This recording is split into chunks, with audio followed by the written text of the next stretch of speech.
في التمرين الاول اذا ناخذ الداله الثانيه معرفه على الشكل التالي اف دو اكس تساوي الجذر 4 اكس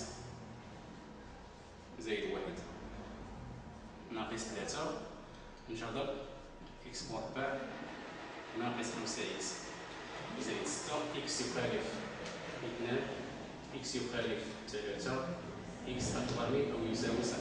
اذا هنايا عطاونا اف ديال جوج تساوي موان ناقص 2 على 3 بحيث اكس صفر يساوي 2. اذا بنفس الطريقه اللي درتها في السؤال الاولاني اذا كنقول بان ندرسوا الاتصال ديال هذه الداله هذه عند النقطه اكس صفر يساوي جوج.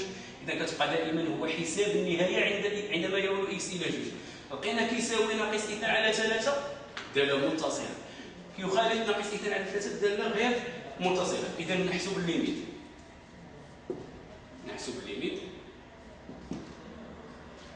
ليميت اكس يؤول الى 2 اف دو اكس. اذا تساوي ليميت اكس يؤول الى 2 الجذر 4 اكس زائد 1 ناقص 3 على اكس مربع ناقص 5 اكس زائد 6. اذا كما قلنا سابقا بان حساب النهايه عندما يؤول اكس الى عدد حقيقي اش كنديروا اول مرحله؟ كنديروا اول مرحله تنديروا التعويض، يعني غنعوضوا اكس ب 2. عطينا 8 جوج في 4 8 زائد 1 9 الجذر ديال 9 هو 3 3 ناقص 3 صفر. المقام 4 ناقص 10 هي ناقص 6 زائد 6 صفر. دونك تعطينا الشكل غير محدد. الشكل غير محدد يعني ما كنقدرش نستنتجوا واش غيساوي صفر ولا غيساوي لانفيني او عدد حقيقي. اذا هنايا ملي كنبغيو نحسبوا النهايه عند عدد حقيقي وكنلقاو صفر على صفر في الشكل غير محدد، كيكون الهدف شنو هو؟ الهدف هو انني نعمل اكس ناقص ا. اذا ليميت دونك هادو لي زاستيوس ديال حساب النهايات. ليميت اف دو اكس لقيت صفر على صفر يكون الهدف هو التعميل اكس موان. علاش؟ لان انتبهوا معايا الا كان عندنا هنايا اكس ناقص جوج ملي كنعوضوا اكس كتعطينا جوج ناقص جوج صفر هو اللي كيعطينا هذا الصفر. كذلك اكس ناقص جوج اللي كاينه في المقام ملي كنعوضوا كتعطينا جوج ناقص جوج صفر هي كتعطينا هذا الصفر هذا ديال الشكل غير محدد.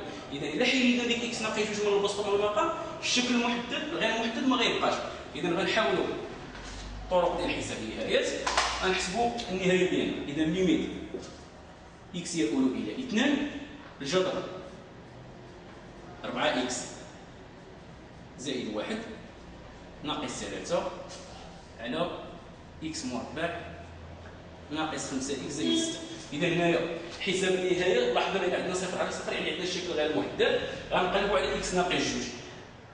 هنا تيبان لنا عندنا جذر مربع وهنا كتبان لنا داله حدوديه. اذا هنا عندنا جوج ديال الحوايج غنديروا ازاله الجذر المربع من البسط ونحاولوا نقلبوا على اكس ناقص جوج بالتعميل، وهنا نعملوا هذه الداله حدوديه من الدرجه الثانيه كنعرفوا التعميل ديالها نقدروا نعملوا باكس ناقص جوج. اذا اول مرحله غنحسبوا دابا نديروا المرافق.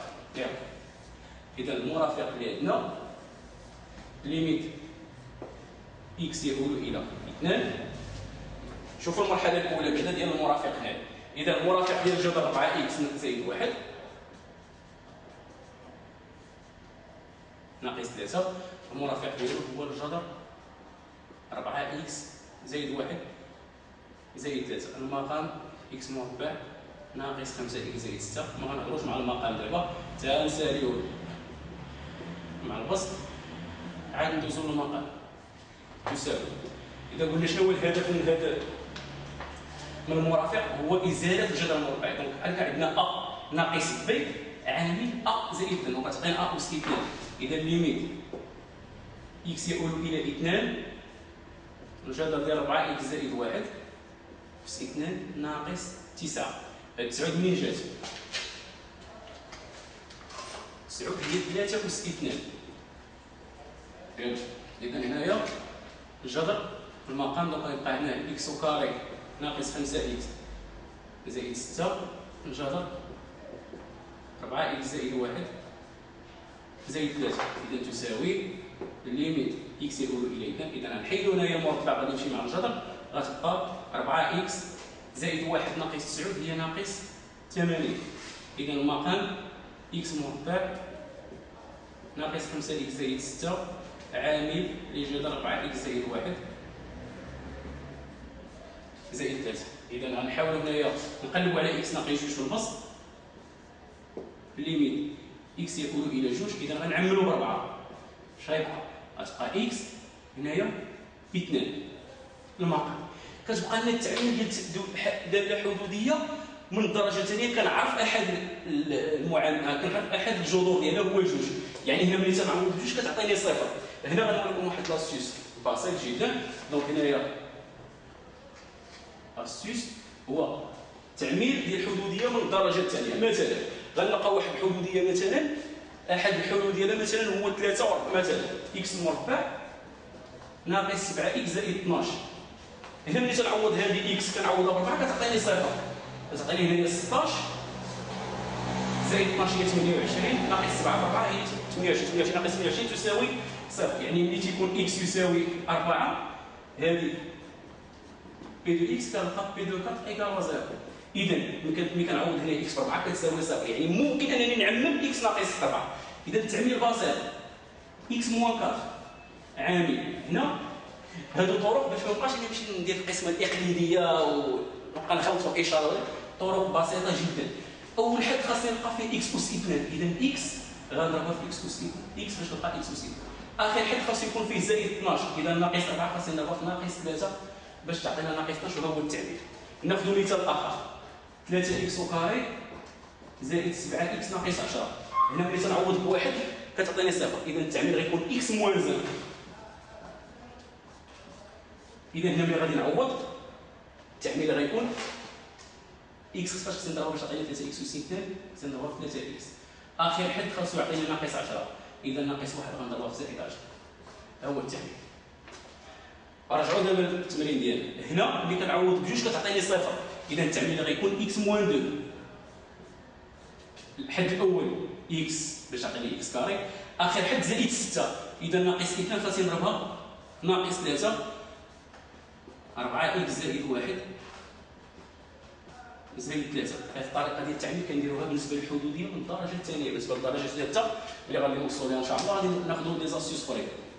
دونك الليميت عندما يؤول اكس الى 2. دابا مزيان شنو قلنا الهدف هنا؟ الهدف هو التعمير اكس ناقصه. هاد اكس موان 2 هو اللي خلق لي هذا الشكل غير محدد صفر على صفر. علاش؟ يعني ملي تنعوض اكس بجوج شنو كتولي؟ 2 موان 2 0 ها هو في البسط، وجوج ناقص جوج صفر ها هو في المقام. اذا اذا حيدته غيحيد هذا القوم ديتيرميني وغادي نقدر نحسب. اذا بالتعمير دونك كتبقى اكس موان 3 جذر 4 اكس زائد 1 زائد 3. اذا دابا ساليت الحساب، ساليت الهدف هو انني وصلت له. اختزلت في اكس موان 1 تعويض 4 غنعوضو في الباص، غنعوضو في المقام، غنعوضو اكس بجوج. دونك هنا ملي غنعوض بجوج غتعطيني 2 موان 3 موان 0. 2 فوا 4 هي 9 9 بلس 1 تعطينا 3. الجذر ديال 9 9 الجذر ديال 9 3 3 زائد 3 6 مع هذا الناقص هي موان 4 سور 6. غنختزل بجوج وتعطينا ناقص 2 على 3. ملي كنشوف هنا في الداله كنلقاها هي اف دو 2. دونك كتساوي اف ديال جوج. واش الداله متصله؟ بطبيعه الحال كتحقق لنا التعريف، وبالتالي اف متصله في اكس صفر يساوي